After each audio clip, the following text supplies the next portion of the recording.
Hey everyone, I'm Boone and this is Lucas. Today we're going to teach you how to edit video for Instagram inside of Adobe Premiere Pro. So let's get started. For a lot of video editors, one of the main points of confusion is the fact that Instagram has a variety of different platforms. For example, you can publish to Instagram feed, you can publish to Instagram stories, and you even have Instagram TV. And all of these different platforms have varying specifications, which some overlap and some don't. So let's take a closer look at each platform. So for Instagram feed, you can publish videos between 1 to 60 seconds in length, and popular aspect ratios include the landscape 16:9, square 1:1, and vertical 4:5. For Instagram stories, you can again publish videos between 1 to 60 seconds in length, and aspect ratios include 16:9 landscape, 1:1 square, 4:5 vertical, and also 9:16. Instagram TV is slightly different. You can publish videos between 15 seconds and 10 minutes in length. If you have a super popular account that has over 10,000 followers, you can publish videos up to 60 minutes in length. Popular aspect ratios include 9:16 and 4:5. Here's a quick visual reference of what each aspect ratio looks like.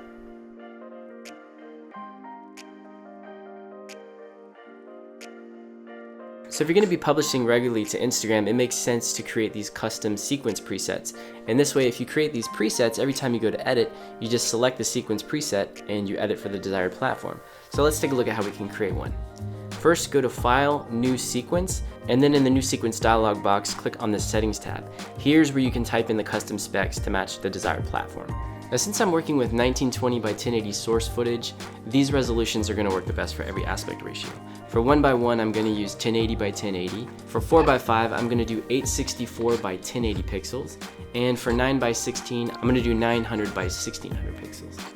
So once you're happy with your specifications, just press that Save Preset button. You can give your preset a name and give it a description. And then the cool thing is, next time you come to create a sequence, you'll find all of your presets under the Customs folder, and everything's right there, ready to go. It's super fast. If you don't want to go through the hassle of creating these sequence presets, I have a Premiere Pro project file for sale on my website.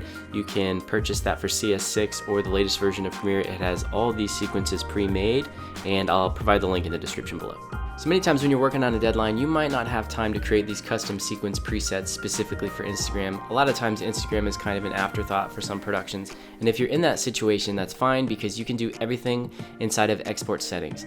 I like to think of these custom sequence presets as more of like a luxury, whereas the export settings presets are more of a necessity. Okay, so the first thing I want to do is go to File, Export, select Media. And now here's where I can put in all my specifications. Now, Instagram will accept a variety of different formats. It prefers H.264.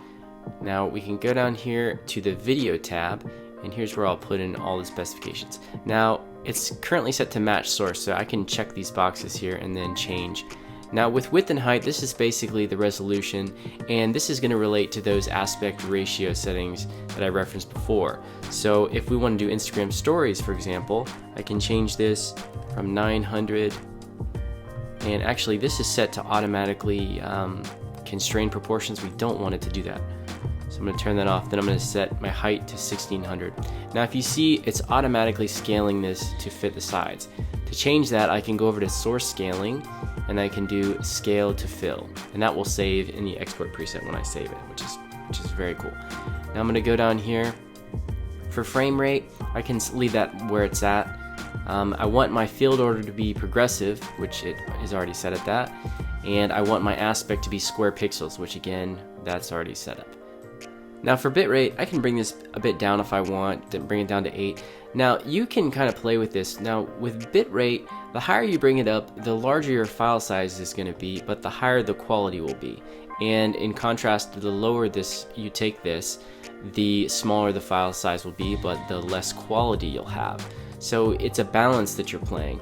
And you can either use variable bitrate or constant bitrate. Variable bitrate will basically vary the bitrate. So if you have parts of your shot that don't have a lot of motion, it's going to lower that bitrate to kind of save you some file size. So if you want to keep that bitrate constant, you can select CBR. It's kind of a whatever you'd like. I would leave it on variable bitrate. Now to save the preset, I go over here next to preset.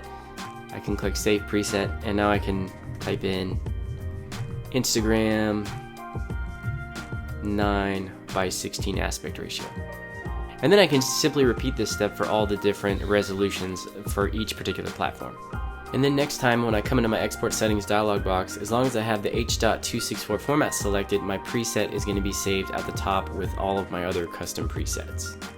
And once again, I've created a bunch of export presets for Instagram, and these are actually available for free. All you got to do is subscribe to my newsletter and you'll get a link and be able to download and use those. And I suggest you do that because they're very, very helpful and they'll save you a lot of time. One of the reasons these custom sequence presets are a luxury is the fact that you can quickly visualize and position your content perfectly.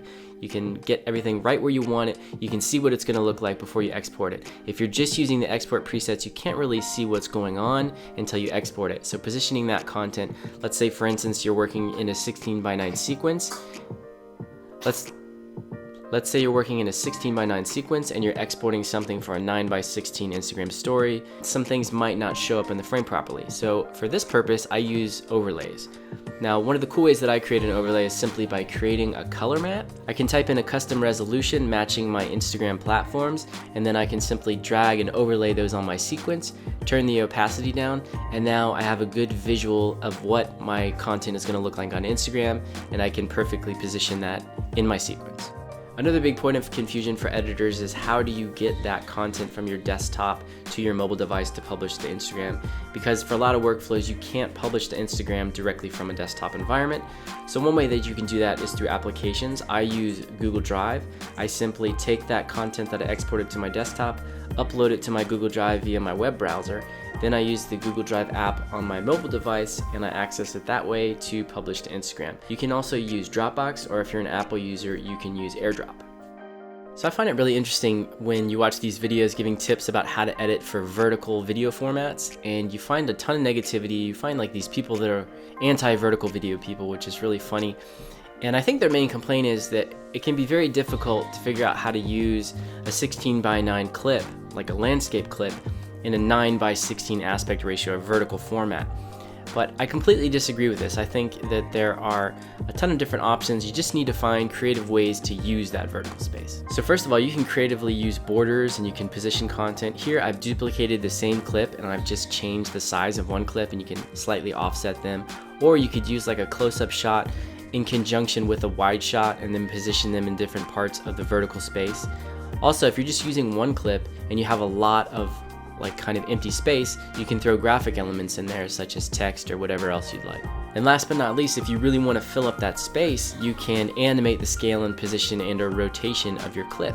Just takes a little bit of extra work and creativity, but you can make a vertical video look good. Okay, thanks for watching my tutorial. If you want some tools for Instagram, head over to my website. I have some free stuff. I have some premium stuff for sale. Just go over to boonlovesvideo.com and check some of that stuff out. And be sure to subscribe to my channel for more Instagram related tutorials. I'll see you next time.